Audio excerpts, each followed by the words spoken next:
Okay, so I have a little bit of a different structure. I have some prepared questions. The first works into what we're doing anyways. So it's pretty much, how do you respond to the individual works, the collective works? Yeah, so I just freeform, how do you feel, what do you think? Let me know. Pay no attention to that second question. Can I answer the first one? Yes, please. They're extremely playful, and the interactivity I think is really important when you're talking about social issues. Interactivity of the art and people with the art.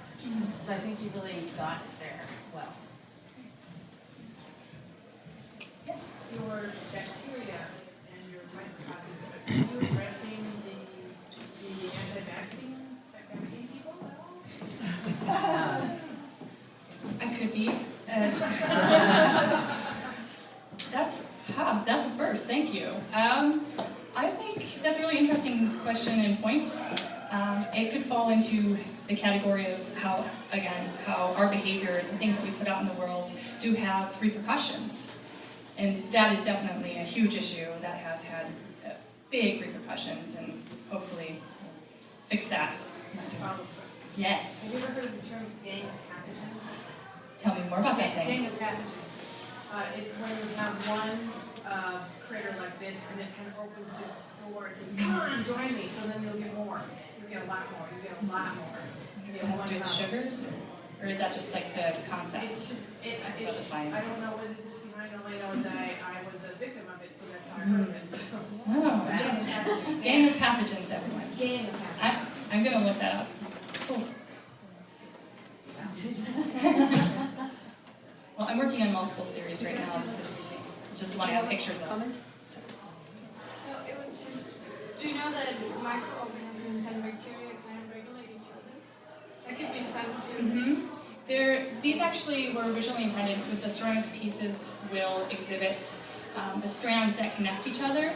And so they create basically this social connectivity of bacteria, and it's not even just the same bacteria. They can all connect to each other, and it's kind of like tree roots in a forest. Yeah. So they all support each other and function as one body. So a lot of interesting things to talk about. It's kind of endless with this. It's one of those things I'll just keep going with forever amidst everything else. For me, anthropomorphizing bacteria and microscopic objects helps me understand them. Yes. And know that it is another living world. For sure. And that's something that I'm incredibly interested in, is being able to take psychological, philosophical, and scientific principles and loosely reference them in ways where it does create an interest and a conversation, and maybe even research into it. So it's all part of like, hey, let's be better to each other, to ourselves, and our world. So my second question is, do you have a background in psychology? I originally studied anthropology before going to art school. I didn't finish that just because life. I'm a certified behavioral health technician. I worked 12 years in human services concurrently with the arts. And yeah, it's just something that's always interested me, and I'm kind of awkward and uncomfortable at most times. So it's something that grew up from my observations of others and myself and my fields and our worlds. Yes? I really like your material use. It like dances this delicate line where you can't tell what is what, like the eyes versus the body of the piece. And I'm kind of curious, like, what did you do the inner part of the kaleidoscope with? What kind of material was that? And then also when you work bigger in wood, what your process is. Oh wow.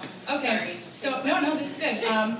I used to start off where I would find a form and it would become a thing, and then I kind of merge around with that. So now I'm very, very purposeful about what I do, every component I choose, and how I put it together, and how it's observed or interacted with.